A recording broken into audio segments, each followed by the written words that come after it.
Di saat matahari terbit dari barat sudah diterima, tidak terima lagi tobatnya. Sama yang kedua adalah di saat nyawa sudah di tenggorokan.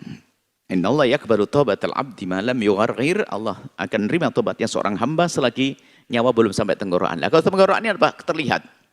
Kalau iman adalah melihat bahwasanya tempatnya di surga, wa absyiru bil jannati allati kuntum tu'adun. Tapi kalau ahli neraka ditambah ke neraka, langsung tobat dia, nggak diterima lagi saat itu. Makanya mumpung nyawa kita belum sampai tenggorokan, ayo kita menyiapkan diri kita. Nah, ini orang cerdas tidak usah nunggu kiamat kubra. Semua dari kita punya kiamat sughra. Kiamat masing-masing, mati. Kalau sudah mati, kekayaan nggak berguna lagi bagi kita, mobil mewah nggak berguna lagi bagi kita, rumah-rumah yang kita bangun nggak berguna lagi bagi kita, apapun nggak berguna. Makanya kiamat, maka berpikirlah tentang itu. Makanya orang cerdas memahami kiamat itu adalah menguatkan keimanan. Menguatkan keimanan. Memang ada sebagian mengatakan ada rukun iman yang ke rukun agama yang keempat. Oh, tidak ada pengukuhan daripada yang sudah diyakini daripada keimanannya.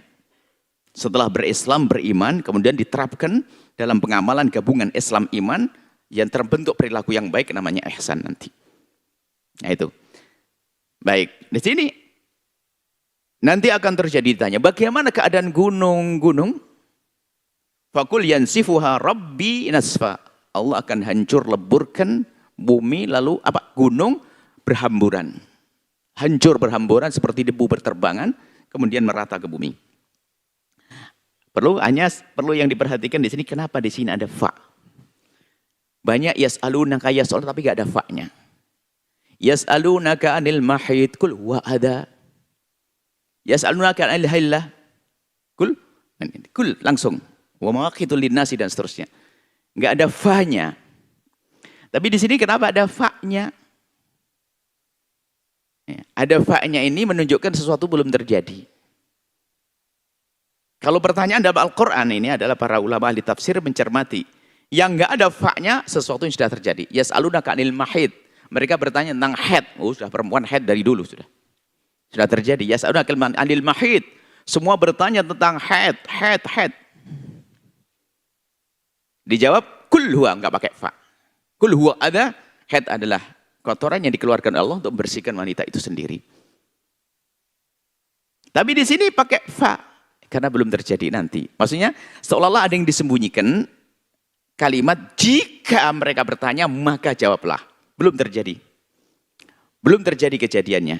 Maka dikatakan wa yas'alunaka 'anil jibali.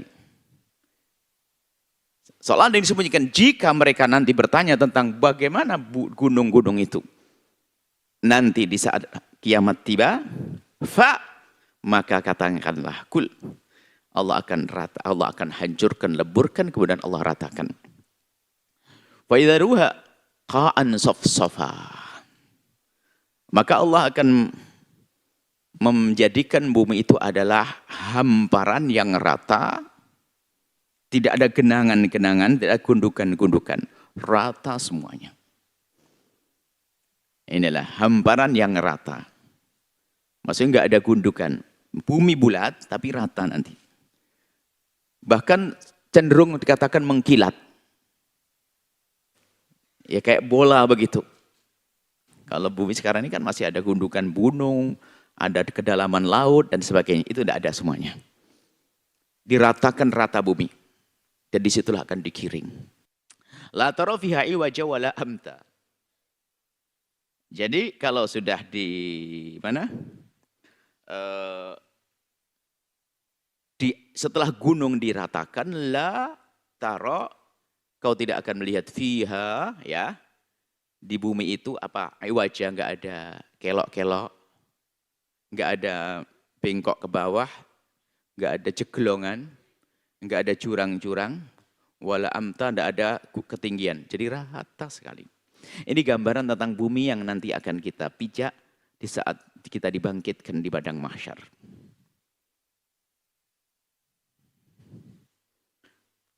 Dan kita tanpa membawa apa-apa. Tanpa sehelai kain. Dibangkitkan dalam keadaan tanpa sehelai kain. Dan itu yang menjadikan seorang wanita mulia Sayyidat Aisyah itu bertanya, ya Rasulullah, malu dong kalau begitu. Nabi menjawab, mikir dahsyatnya padang mahsyar sudah nggak inget lagi dia ngapain. Nggak sempat lihat diri. Nggak sempat lihat ini, itu, dan sebagainya. Itu bukan alam berpikir tentang syahwat. Sudah nggak ada lagi kisah-kisah syahwat yang kita bayangkan saat ini.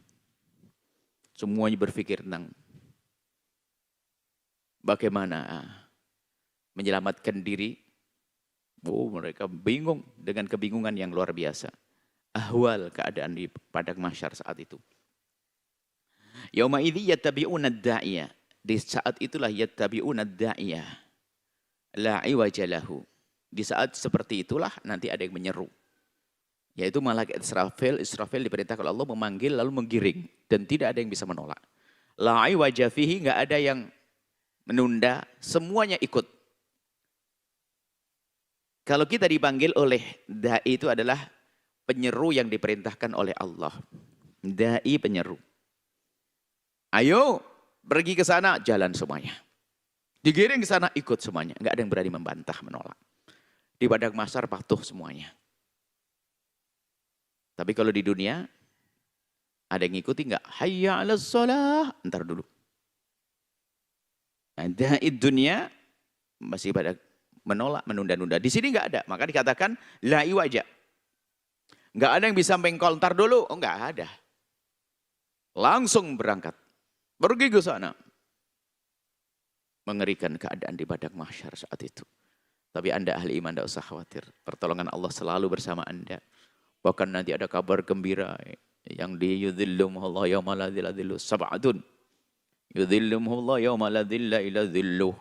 Ada 7 kelompok orang, bukan satu tok, 7 kelompok. Jadilah Anda menjadi salah satu dari mereka. Banyak yang melewati padang mahsyar seperti kilat. Bahkan ditanya berapa lama, sampai saya tidak merasakan lama di padang mahsyar. Bahkan di saat berapa lama kau menunggu di alam penantian, alam barzah, pada ratusan tahun. Dia menjawab kayaknya sebentar sekali. Kenapa? Nikmat sekali. Orang dalam nikmat suka lupa waktu, kan begitu? Anda yang lagi kedatangan suami kangen ya, baru hari Jumat yang pulang Jumat berangkat Ahad tuh. Nah ini padahal 2 hari loh suami. Abang mau berangkat, baru kemarin, baru tadi. Nah gitu loh. Orang dalam keadaan senang seperti itu. Tapi dalam keadaan sebel 2 menit kayak 2 jam. Nah, jangan suka punya hati sebel. Tersiksa hati. Hati yang lapang enak. Menjalani hidup indah semuanya. La iwaja, nggak ada mengkol-mengkol. Entar dulu. Berangkat semua disuruh oleh malaikat Israfil. Kita tahu penamaan Israfil sendiri. Tentang penamaan Israfil dalam kitab Sami'iyat. Yang adalah malaikat yang meniup sangkakala. Dan sekaligus ia yang akan diperintahkan oleh Allah untuk memanggil manusia-manusia untuk mengikuti seruannya. Nah, di saat di padang mahsyar. Wa khasha'atil aswatu lirrahmani. Saat itu semua tunduk kepada Allah. Enggak ada yang berani. Jadi ya pengennya menuju kepada Allah. Khasya'at khusu'. Al-aswat suara. Jadi enggak ada yang bisa mengangkat suara. Begitu menakutkannya. Hari ini kalau kumpul 100 orang, kalau takut heboh. Ya kan? Gaduh. Kan begitu. Apalagi 1000 orang. Apalagi orang satu Cirebon. Kumpul di satu tempat, ada sesuatu yang menakutkan. Gaduhnya kayak apa kira-kira? Apalagi satu Indonesia. Sedunia di zaman ini. Apalagi di sedunia di zaman sebelum-sebelumnya. Wah, ini padahal kumpul. Mulai dari zaman Nabi Adam sampai akhir kehidupan manusia dikumpulkan di padang mahsyar. Ternyata saat itu karena dahsyatnya padang mahsyar, semuanya adalah suara, tidak ada yang berani mengangkat suara. Karena mereka pada ketakutan semuanya. Bahkan ingin mencari kepada Allah, menuju kepada Allah minta pertolongan. Tapi mereka tahu mereka sudah tertutup dengan keburukan-keburukan amal mereka sehingga gak bisa sampai kepada Allah. Sehingga kisah syafaat uzma itu kan kisahnya orang ketakutan. Datang kepada Nabi Adam minta pertolongan, wahai Adam mintakan kepada Allah agar diringankan keadaan di padang mahsyar. Nabi Adam mengatakan aku tidak, aku telah melakukan begini dulu. Datang kepada Nabi, sampai Nabi Ibrahim, kemudian Nabi Musa, kemudian Nabi Isa. Nabi Isa mengatakan tidak, aku pun tidak berani. Tidak berani minta kepada Allah dalam keadaan padahal mereka adalah para nabi-nabi. Sampailah kepada baginda Nabi Muhammad SAW. Di saat berbondong-bondong manusia datang kepada baginda Nabi, agar disambungkan kepada Allah, minta pertolongan kepada Allah, namanya Iyali. Iyali, syafaat ada padaku, pertolongan. Nabi melakukan sujud. Setelah Nabi sujud diseru oleh Allah, irfa' ra'sak, angkat kepalamu wahai Muhammad, isfa' tu syafa', mintalah pertolongan, minta apa saja kau akan diberi. Maka seketika itu baginda Nabi memohon agar diredakan keadaan padang mahsyar. Lalu Allah meredakan keadaan padang mahsyar sehingga semua setelah itu tertuju kepada Nabi Muhammad SAW. Jadi syafaat udhma itu dirasakan oleh orang kafir sekalipun. Cuman ternyata tambah ngenes. Setelah itu tambah ngenes. Iya aduh, kenapa aku dulu nggak ikut? Nah itu ngenesnya. Ahli iman, alhamdulillah aku pengikut Nabi Muhammad. Yang tidak pengikut Nabi Muhammad, dia merasakan sesaat. Makanya kalau minta bukan syafaat udhma. Yang kita rindu adalah syafaat khasah. Syafaat khusus, kita berdosa diampuni oleh Allah karena Nabi Muhammad. Kita banyak kesalahan lalu kan dihukum diampuni karena Nabi Muhammad. Syafaat khusus. Kalau udhma akan dirasakan. Itulah keadaan nanti sehingga semua di padang mahsyar setelah tertuju, setelah diberi pertolongan, dia tertuju kepada baginda Nabi sehingga yang ada pada mereka ahli iman semakin bersyukur dan orang yang tidak beriman tambah tersungkur. Nyeselnya luar biasa. Kenapa aku dulu tidak percaya? Kenapa aku membangkang? Maka jadilah Anda orang yang bersyukur. Sekarang kita alhamdulillah dibimbing oleh Allah, diberi hidayah, percaya Nabi Muhammad sebagai Nabi kita.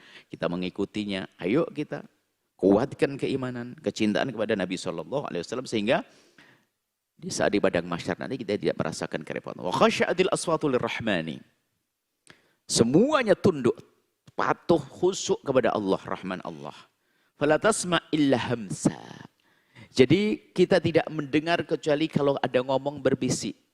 Kalau ngomong berbisik, hamsa itu hamas bisikan. Bahkan ini adalah sebagian ahli tafsir menjelaskan liris sekali, hampir tidak terdengar. Karena suaranya hampir tidak terdengar, yang terdengar hanya langkah kaki saja.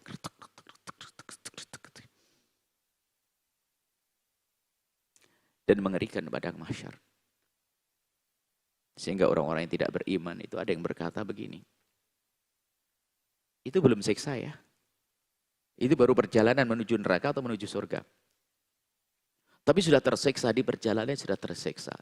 Sampai orang-orang munafik dan orang kafir pada berkata, menyuruh kepada Allah, ya Allah, keluarkan kami dari padang mahsyar. Puluhan ribu tahun bayangkan tersiksa. Keluarkan kami dari padang mahsyar biarpun harus masuk ke neraka. Ngomong gitu. Nggak ngerti kalau neraka lebih pedih lagi. Jadi begitu, kadang-kadang kan begitu. Kalau sangking enggak, sudah. Keluarkan kami dari padang mahsyar biarpun masuk ke neraka. Ya ini masuk neraka, serem. Ini begitu capeknya saat itu. Makanya ayo kita siapkan diri kita agar kita tidak capek di padang mahsyar. Ada silaturahmi yang menjadikan kita nyaman di padang mahsyar. Ada ibunda, ayahanda menjadikan kita nyaman di padang mahsyar. Sehingga kita lewati begitu cepat, kilat. Kemudian, yauma idzin di saat itu, la tanfa'u syafa'atu, enggak ada yang bisa saling menolong. Biarpun itu adalah kawan dekatmu, ayahmu, anakmu, tidak, semua akan nafsi, ngurusi diri sendiri. Enggak bisa nolong yang lainnya. Tidak bisa memberikan pertolongan. Biarpun kawan dekat tetangga yang, wah kita tahu dia. Wah kita bisa ibaratnya kenal, nggak bisa. Dikatakan ya firul mar'u. Semua orang berlari. Seorang ibu lari dari anaknya, bapak dari anaknya, suami dari istrinya. Semuanya masing-masing. Bahkan yang terjadi al-khilla, biarpun kawan dekat di antara mereka, yawma idzin ba'duhum li ba'din adu. Saling menyalahkan musuh gara-gara kamu, ini saya begini, gara-gara kau, ini gara-gara kau wahai istriku, gara-gara kau wahai suamiku, gara-gara kau wahai ibuku, gara-gara kau wahai anakku. Kecuali orang yang bertakwa. Bertemu ternyata saling memberikan pertolongan. Makanya ini ada kalimat illa man adzina lahur rahman, kecuali beberapa orang yang diizinkan untuk memberikan pertolongan, namanya syafaat. Syafaat baginda Nabi untuk umatnya. Nanti ada syafaat anak kepada ibundanya. Syafaatnya persahabatan. Syafaatnya Al-Quran. Syafaatnya ada. Jadi nanti ternyata amal baik kita ini yang akan memberikan pertolongan. Kebaikan yang kita berikan kepada orang lain. La tanfa'u syafa'atu, enggak ada yang bisa memberikan pertolongan. Illa man adzina lahur rahman, kecuali yang memang telah diizinkan oleh Allah. Ayat kursi gimana? Allahu la ilaha wal hayyul qayyum la ta'khudhu sinatun wa la nawm. Lahu ma fis samawati. Man dzal ladzi yashfa'u indahu illa bi idznih. Man dzal ladzi yashfa'u indahu illa bi idznih. Siapa yang bisa memberikan pertolongan kecuali atas izin Allah? Nabi pun tidak bisa memberikan syafaat kecuali diizinkan Allah, dan telah diizinkan. Tapi ternyata kalau di akhirat nanti tidak saling memberikan pertolongan kebaikan, ternyata saling menyalahkan. Saling menyalahkan. Ba'duhum ba'dun adu. Seperti musuh. Seorang anak menuntut ibu bapaknya. Padahal ibu bapaknya ahli ibadah. Senin, Kemis, tahajudan, umroh setiap bulan. Wah, ibadahnya sang anak nuntut. Ibu bapak harus masuk neraka sama saya. Ibunya berkata, kenapa? Bukankah aku ahli ibadah? Iya, ibu senang-senang ibadah. Tapi ibu salah nyekolahkan saya. Gara-gara sekolah saya, inilah saya nggak benar, saya bejat. Sekolah nggak kenal Allah, sekolah Nabi Muhammad, sehingga saya durhaka pada ibu. Ibunya diseret ke neraka. Makanya kalau nyekolahkan anak yang benar. Menuntut itu anak. Boleh anak Anda jadi dokter, dokter ahli sujud. Boleh anak Anda jadi insinyur, insinyur yang kenal Allah. Anak Anda boleh jadi orang paling kaya di dunia, tapi yang pandai berderma, mengambil rezeki dengan cara yang benar, halal. Melaksanakan kewajiban-kewajiban harta, zakat, dan sebagainya. Wah, itu adalah orang kaya di dunia dan kaya di akhirat. Ya, seperti itu. Anak menjadikan orang tuanya tersungkur ke neraka. Anak adalah amanat. Disia-siakan, diberi karunia anak, tapi tidak disadari kalau itu amanat. Hanya dibimbing saja untuk mencari dunia. Tidak dikenalkan akhirat, sehingga anak pun dia di akhirat menuntut. Jangan boleh masuk surga bapak ibuku. Memang dia ahli ibadah, tapi dia telah trader. Telah salah memilihkan pendidikan untuk saya. Oh, ini hakikat, jangan main-main wahai para orang tua. Di mana anak-anakmu saat ini? Dengan siapa mereka belajar? Kenal Allah atau tidak? Ini adalah untuk kita menyiapkan nanti. Jangan sampai anak memperhatikan kita di akhirat. Jangan anak yang sudah kita rawat dari kecil, tak tahunya gara-gara itu kita masuk neraka. Na'udzubillah.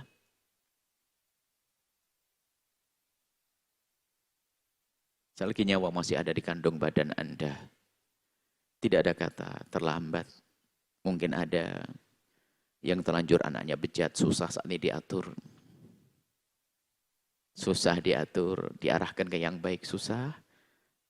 Maka Anda saat ini pun boleh menampakkan penyesalan Anda di hadapan Allah. Katakan, ya Allah, aku telah salah menyekolahkan anakku. Sehingga sekarang sudah enggak karu-karuan, bejat, anakku bejat. Maka tanda tobatku kepadamu ya Allah, sekarang aku akan ngurusi anaknya orang agar kenal Allah. Semoga dengan itu semua anakku jadi benar ya Allah. Nah, ini tanda penyesalan adalah Anda urusi anaknya hamba-hamba Allah. Penyesalan enggak hanya mengatakan nyesel aku, nyeselnya orang egois. Yang selamat biar anaknya saja. Itu tolong anaknya hamba Allah. Mungkin Anda kaya raya. Lalu anak bejat. Anak enggak benar. Anda masih bisa menyelamatkan anak Anda, menyelamatkan diri Anda, menyesallah Anda. Dan tanda penyesalannya adalah Anda semangat menolong anak-anak hamba Allah. Untuk Anda hantarkan kenal Allah. Maka janji Allah melalui lisan baginda Nabi Allahu fi aunil abdi ma kana al-abdu fi auni akhihi. Allah akan senantiasa menolong seorang hamba kalau hamba itu senang nolong yang lainnya. Karena Anda yang mungkin anak Anda telah jauh dari Allah, tapi ternyata Anda rindu menolong anaknya hamba Allah. Tunggu. Allah akan nolong anak Anda. Tidak ada kata terlambat selagi Anda masih punya keinsyafan, kesadaran. Sungguh Allah Maha Kasih. Setelah Anda menyaksikan video ini, jangan lupa berselawat kepada baginda Nabi Muhammad sallallahu alaihi wa alihi wa sahbihi wasallam.